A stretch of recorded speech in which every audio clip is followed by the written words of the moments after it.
stop donating to thrift stores. You know, I gotta say this.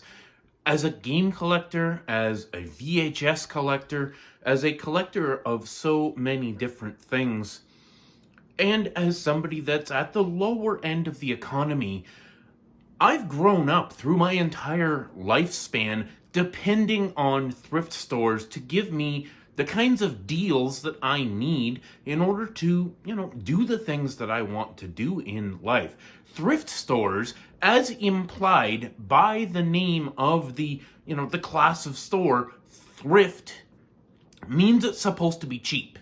The entire point of a thrift store, they started way back, I presume, probably in the 70s. Or I'm sure there was thrift stores a long time ago, but we used to see things like the Salvation Army, and they're still, bless their hearts, they're still out there doing, God's work, if you will. This all started as the Salvation Army collecting donations to help the homeless. They would collect winter coats and socks and woolly pants and things like that to give the homeless, blankets and things like that in the colder months, of course. And then they started opening storefronts and accepting donations of all types of clothing and housewares and things like that. And up to a certain point a few years ago, and it hasn't really been this long, and that resellers, and I will get to this, but the resellers are really what have destroyed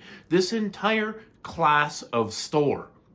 It used to be that a thrift store was a place for poor people to go to get the things that they needed at a price they could afford, so that a single mother could go buy a crock pot to feed her children for $5, so that a homeless person, if he managed to scratch together $10, could actually go and buy a warm winter coat to, keep from freezing to death on the street. That a college student in his first year could go and buy maybe a couch or a chair so he didn't have to sit on a milk crate, maybe some dishes for his first apartment, maybe a young couple or something first starting out with very little money, minimum wage jobs, they could furnish their first apartment or something. That's what the thrift store is meant to be for, as implied in the names of some of these places, like Helping Hand or Goodwill.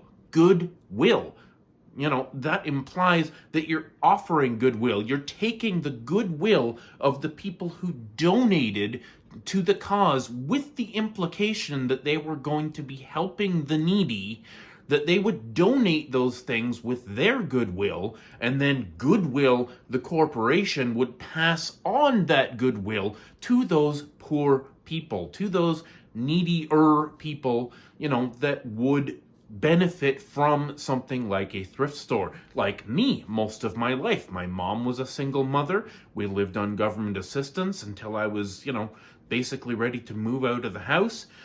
And we needed thrift stores. I needed thrift stores because I was lucky until I got my first job to have $5 or $10 here and there. And if I wanted a comic book or a science fiction novel to read or something, I counted on places like this that sold secondhand items to be able to go and buy a book to read for $1 or something. But it's gotten so out of control, and you need to stop donating to these places until they learn, because these places are no longer for the needy.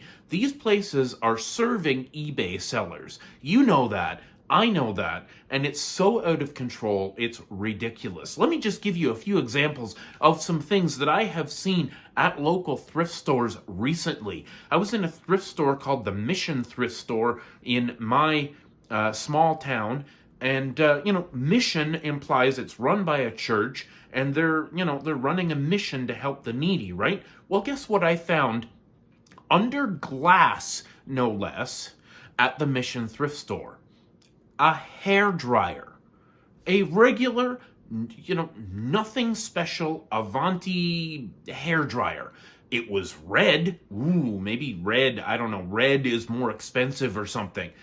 $35 under glass for a hair dryer. Now imagine that a single mom comes to a thrift store because her hairdryer broke and she just needs whatever she needs, a hairdryer or something, just to keep her kids from getting sick when they go out in the cold with wet hair, right? And she comes across the only hairdryer in the thrift store, and it's $35. Well, we have a small chain of department stores around here called Giant Tiger, which is kind of like, I wouldn't say it's low end, but it's, lower end merchandise than a higher end department store, kind of a discount store, if you will. But nonetheless, she can go to Giant Tiger, which is 2 blocks around the corner, and she can buy a brand new hairdryer. I don't know, maybe it's not red. I don't know.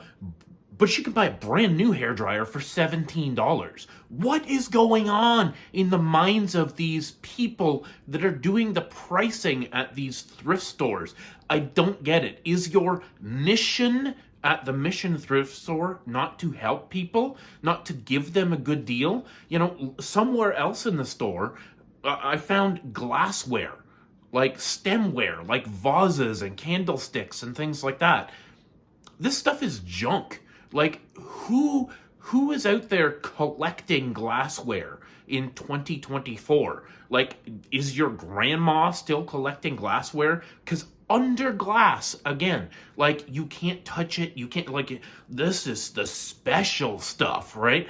Under glass, candlesticks, just plain, like, vases and candlesticks. And item after item after item is like $29, $32, $18.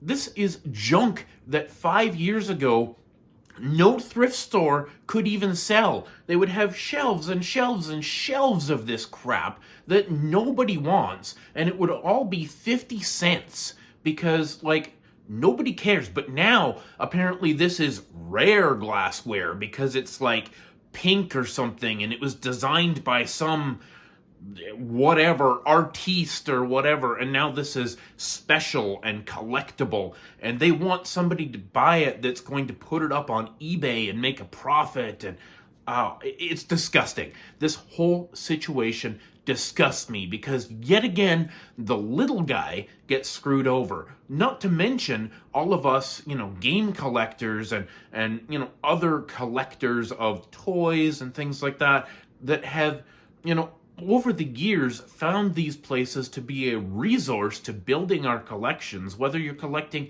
Star Wars figures or whether you're collecting VHS tapes or, records or whatever it is that you like to collect. You knew that you could go to one of these places and find something for 50 cents or $1 that was actually really cool, that you would treasure and value as, a part of your collection. It wasn't like, oh my God, I'm flipping through all this stuff looking for the gem that I can resell on eBay. And I understand that this is let's get into the resellers a little bit. I understand that this is a product of our economy, a product of the fact that times are tough for people and everybody needs a side hustle. And I understand that everybody needs to be able to make money wherever they can because times are tough. But this ain't it, folks.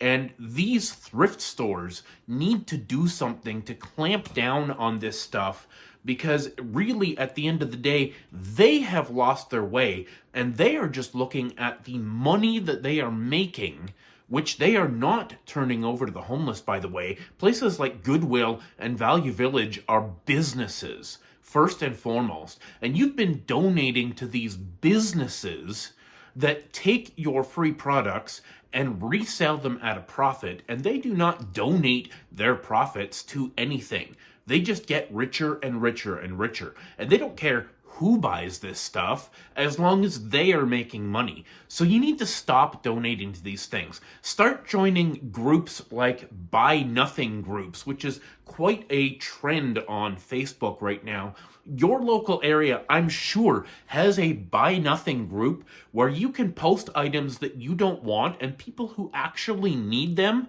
presumably, are taking them. Look at other, buy and sell groups and maybe try to sell some of your things that have value for a reasonable amount of money that could actually help someone. If you have that crock pot that you don't need anymore because you got a new one at Christmas, sell it to somebody for $5, or have a traditional yard sale at your house in the summer and sell stuff for reasonable prices.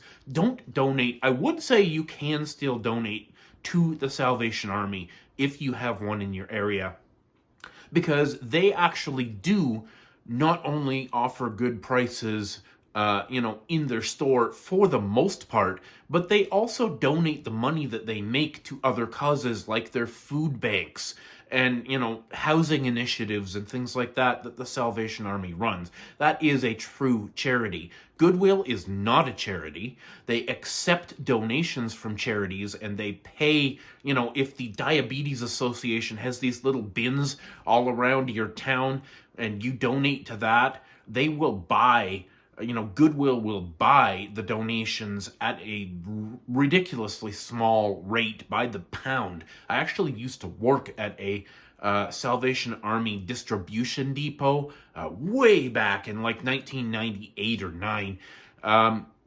And like they would just bring stuff in by the truckload from all over the place, and we would sort it into, this goes to a local store, this gets compressed into a bale and shipped to Africa for textile recycling and, things like that.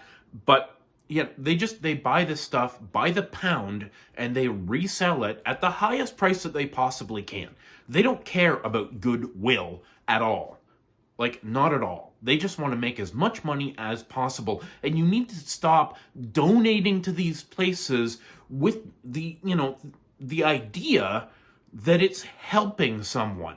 Because by and large, it is not helping anyone. Have you gone into a Goodwill recently and tried to buy a hoodie or a pair of jeans? Because anything that has any brand recognition whatsoever, a pair of Levi's jeans at Goodwill is gonna be like $25 if they're in good condition.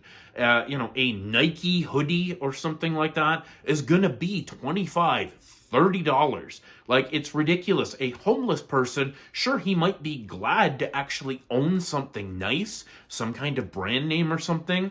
But if somebody is at the bottom of the economy, they need to buy a sweater for like $3, not $30. If I'm going to spend $30, I'll go to a discount store and buy a brand new sweater for $30. Even if it's lower quality, at least I know it's brand new and it's mine. If I have $30 to spend on a sweater, I am not going to Value Village or Goodwill. Okay? I think that's pretty much established. The only people that are shopping in these places these days are resellers who are looking to flip. And that's why the prices are going up and up and up, because they are willing to spend on things like video games, vintage t-shirts, records, Betamax and VHS tapes, and anything that pop culture says has a value. They are buying up regardless of the prices, and now stuff that would have been just out on the regular shelves, now it's under glass in a cabinet. And nothing makes me angrier than seeing something that should be $1, like a Back to the Future VHS tape. Just because it's a popular movie, just because it's Back to the Future, right? All of a sudden, they're moving that stuff into the glass case and they're saying, this is special. This has value. This is $10 instead of $1 like all the other VHS tapes. And it's disgusting, because shouldn't an underprivileged person be able to watch Back to the Future?